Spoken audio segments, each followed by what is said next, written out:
দর্শক, আপনাদেরকে hello from BD চ্যানেলে স্বাগতম। তো আপনারা দেখছেন আমি অলরেডি রং করা টেবিলটিকে ঘষছি 120 নাম্বার স্যান্ড পেপার দিয়ে।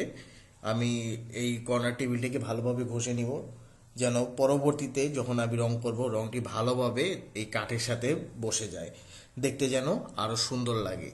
তো প্রথমবার ঘষতে হবে 120 নাম্বারের স্যান্ড পেপার দিয়ে। আপনাদের কাছে যদি 120 নাম্বারের স্যান্ড পেপার অর্থাৎ সিরিজ কাগজ যদি না থাকে, তাহলে 100 নাম্বারের স্যান্ড পেপার অর্থাৎ 100 নাম্বার সিরিজ কাগজ দিয়ে ঘষলেও হবে।